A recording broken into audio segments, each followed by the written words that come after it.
If I had to say what would be one of my favorite releases of last year, it would definitely be this Injustice 2 Brainiac. And with that, today's video, I will talk about why this figure is one of my favorites of last year.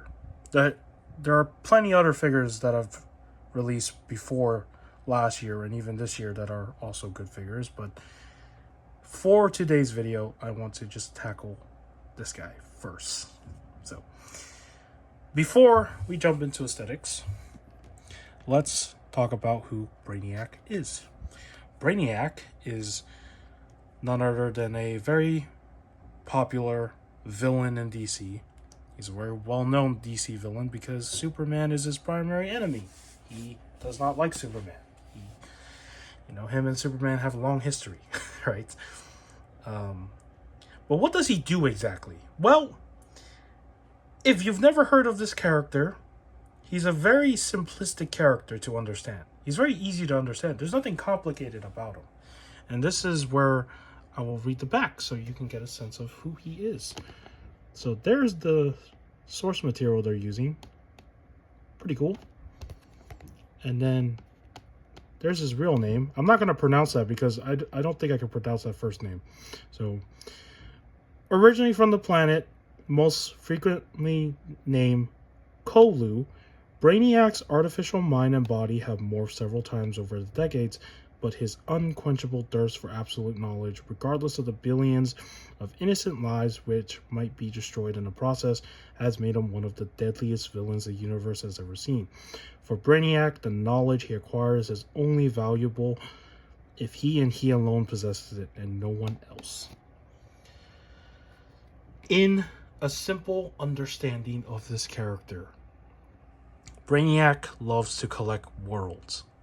He collects everything that he finds interesting and will do nothing. Oh, not nothing. He will do everything,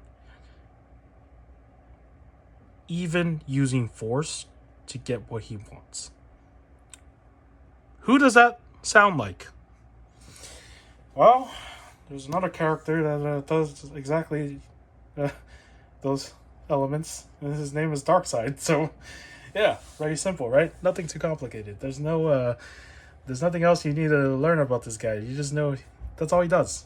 He probably has a crazier backstory too, but if you really need that information, well, there's other videos for that. So, with that said, let's look into this figure. Why is he one of my favorites from 2023?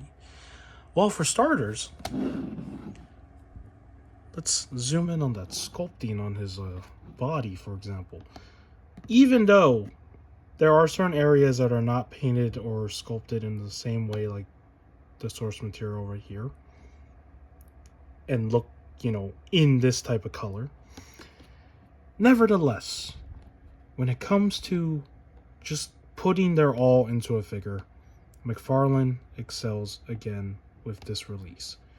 It is a reminder of why I like DC Multiverse figures, because when they're highly sculpted like this, even for the low, well, not really a low price anymore. It was $20 and now it's $25. But for what it is, this is a really good sculpted figure. As you can see, the front side has a lot of sculpting. The legs have a lot of sculpting, right? There's a lot of sculpting here. And then the arms also have details. You also have the armor stuff on here, right? This is sculpted. And then you have the back that's also sculpted. Like there's just, and then you have this wash that goes around the entire figure. That's just like, wow, it looks like it's faded. It looks like he's fought like countless battles and he's been out there, right? So with everything and the way it's painted for a $25 figure, I think this is good. Right, and then if you look at the tentacles, they're also sculpted with like the line marks and stuff. Even though the paint is all the same color on the tentacles, which hides away the textures from a distance. I mean, when you look closely at it, it's just like, wow, this is really cool. It's really nicely sculpted, and I like that the most. And then on top of that, his face. He's kind of a tall figure, so I want to try to zoom in on that face if I can. Let me do my best. Okay, here we go. He's a very tall figure, so let me just lean him down a bit. So if you look at his face and the source material in the game from a better lighting, not in that photo, he looks just like he walked out of the video game. Like, this is a very nice sculpted face for any figure, right? And the budget for this figure just seemed like it was just better than anything else that I've seen. Sometimes you can tell a figure wasn't even given enough budget, right? It just feels like they just sped up the process and then released it. But this one was like, no, we have to take our time. And that is how you do a good face capture of what he looks like in the video game. So yeah, that is the aesthetic element of this figure. And again, it's really, really cool because I just love the fact that even if there are certain inaccuracies, right? For example, in the game, he has like 6 tentacle arms, or, well, just tentacle things, whatever these are. He has 6 of them. But as a figure, even though he only has 4, because they don't want to break up the sculpt here or just make it look weird, I still think it works. I still think it's fine with just having 4. What else is there? And on top of that, sorry for the pause, just trying to wrap my thoughts. But yeah, that's just everything you can ask for a Brainiac figure from this game, captured in plastic. This is it. Of course, if any other company did this and make it look better, of course that'll be the better one. But you have to remember, those figures will definitely cost more, right? They will cost more than $25. So, but as of the recording of this video, this is the only Brainiac that I've seen from the game gone a figure. I don't know if it's ever gone a figure before. It might have.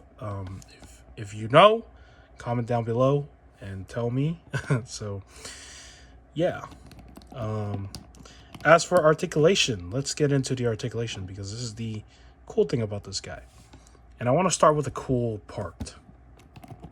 And I've said this in some videos because this is something that, again, I sometimes don't understand why certain figures can do it and certain figures can't do it. So if you want to lean this guy back, you can lean him back. And I like that they sculpted everything to fit in so it doesn't look bad, right?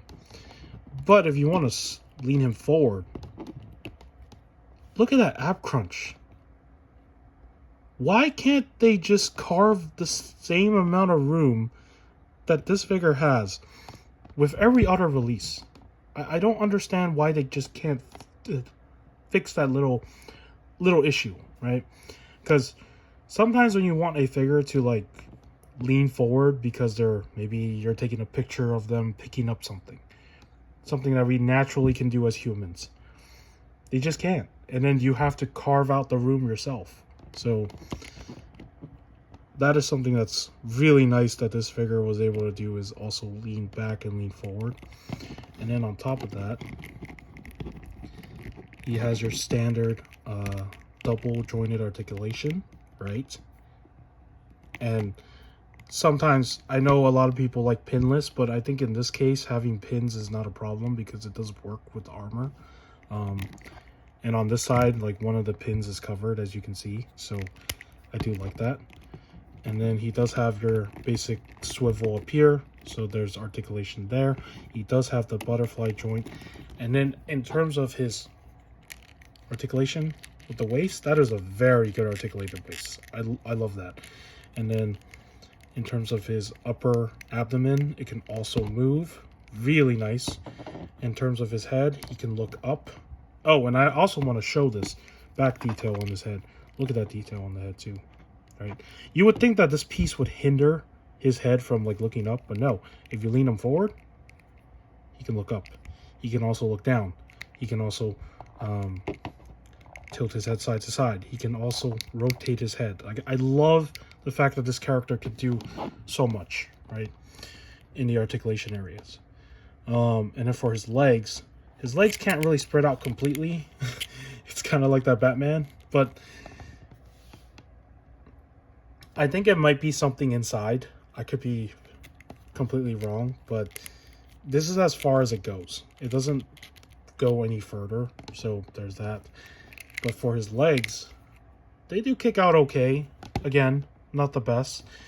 Even though this is a soft piece, there is something hindering it from kicking it out completely.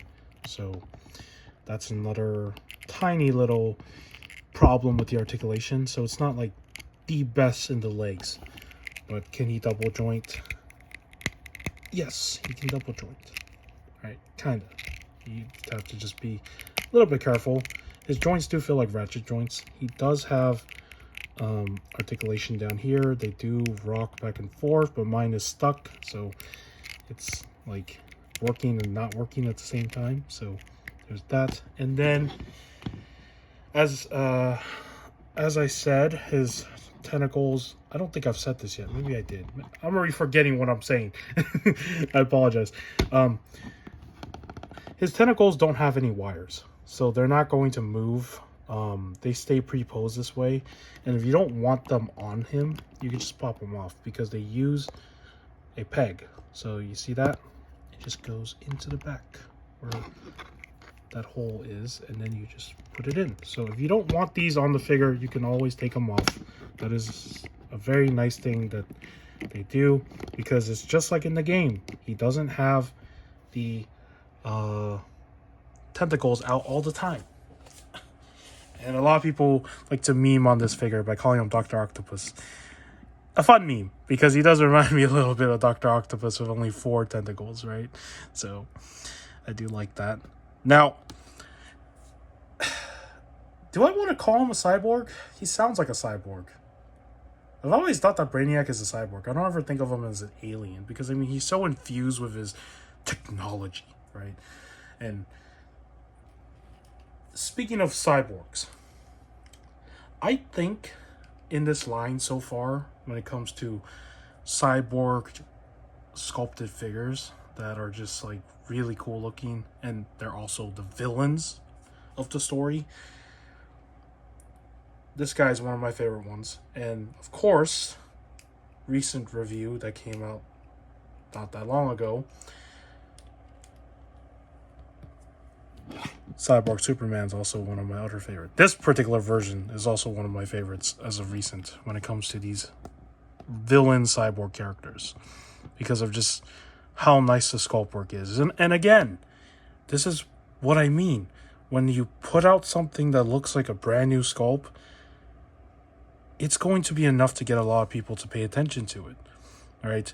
I think people get tired of reused sculpts sometimes, because when you can't break up the difference between characters because they all share the same body, which I will show in a future video for a topic video, you'll understand why it's not always good. So it's in the middle. That's all I can say. So you have Cyborg Superman, and of course another cyborg that I've said has been my favorite because I didn't have time to pay attention to it, but recently I started paying attention to it. It's none other than JokerBot, right? So these are 3 examples of really well-made DC Multiverse figures. I think in terms of sculpt work, all 3 of these in the cyborg category are pretty good.